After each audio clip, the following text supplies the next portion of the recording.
एक मित्र ने लिखा है, प्रणाम गुरुदेव, जब हम लव, पीस, हैप्पीनेस, हार्मनी की तरफ जाते हैं तो निगेटिव कठिन परिस्थिति और भी तेज़ी से घेर लेती है। ऐसा क्यों होता है? नहीं, घेरती नहीं है। देखो, होता क्या है कि जब तुम अपनी एक बेहोशी में जी रहे हो, असजगता में जी रहे हो, प्रेम भी धुंधला धुंधला सा आया, प्रसन्नता भी धुंधली सी आई, शांति भी धुंधली सी आई, समस्वरता भी धुंधली सी आई, तो तुम बहुत सारी चीज़ों को इस धुंधलके में ढका हुआ ही देखते हो, स्पष्ट नहीं होता। और धुंध के छटने में सब कुछ साफ दिखता है, साफ दिखता है। तो अब जब तुम्हारे जीवन में प्रेम बढ़ने लगे का तात्पर्य यही है कि तुम्हारे भीतर की धुंध छटी तुमको साफ अब दिख रहा है।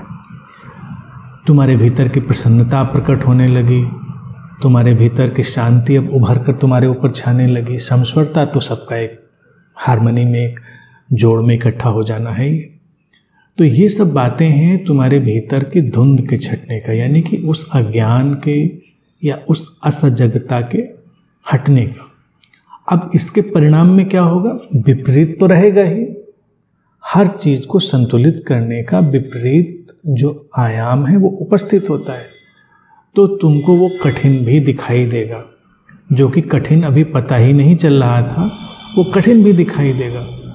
लेकिन तुरंत ही तुम ये भी देखोगे अपने अंदर, अगर जागरूक होगे, कि अब वो कठिन तो है, विपरीत तो है परिस्थिति, लेकिन उससे निपटने में भी तुम सक्षम हो। अब तुम्हें कोई इतना द्वंद्व नहीं है भीतर कि कैसे करेंगे, तुमको लगता है ठीक है, हो जाएगा। ये केवल दिखाई देने की स्पष्टता है। जीवन में कठिनाइयाँ तो हमेशा से हैं, हमेशा से रही थी। अब कठिनाइयों को कैसे हम इंटरप्रेट करते हैं ये निर्भर करता है।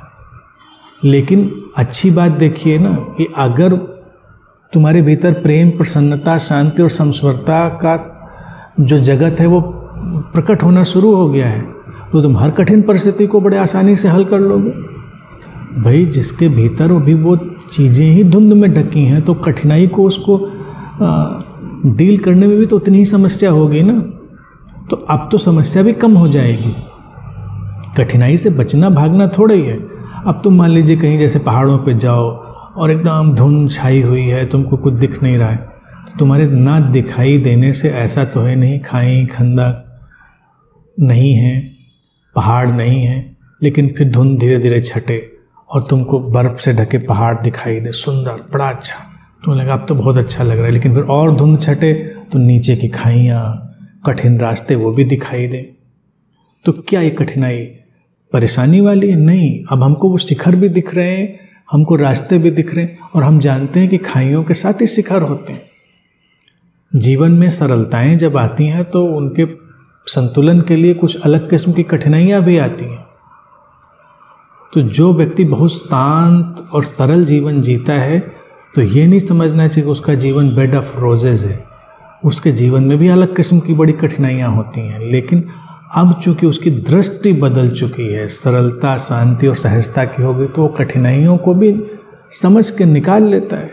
तुमको रास्ते दिख गए, खाई खंदक दिख गए, तुम्हारी आँख खुली हुई है, तुम जागे हुए हो, तुम्हारे पास जीवन की शक्ति है, तो तुम उनसे गुजर जाओगे। अब तुम्हारा फोकस तो उन सुंदर बर्फ से ढके शिखरों पर है, तुमको उधर जाना है, तुमको पता है कि कहाँ जाना है।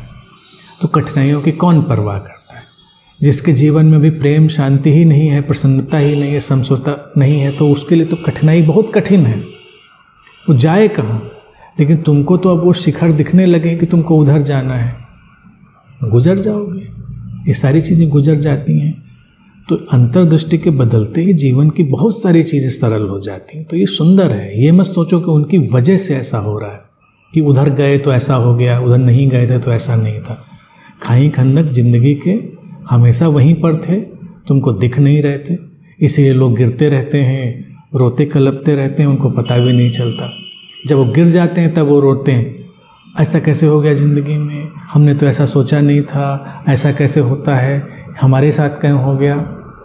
अरे भाई ये तो था ही, तुम जिस रास्ते पे जा रहे थे उसके आगे वो खाई थी, उसके आगे गड्ढा था, खंदक था, तुमको गिरना ही था। लेकिन बेहोशी में थे तो गिरना बिल्कुल तय था, होश में थे तो खाई है, गड्ढा है, लेकिन तुम किनारे से निकल गए। तो ये मत सोचो कि सारे गड्ढे भर जाएंगे, खाइयाँ पट जाएंगी। खाइयाँ पट जाएंगे तो शिखर भी पट जाएंगे, तो वो रहेंगे, उनसे तुमको निपटना आ जाएगा, उनसे सरलता से निकल जाने के रास्ते और समझ आ जाएगी। तो उसका स्वागत करो और उसके साथ रहो, वही सबसे सुंदर जीवन है।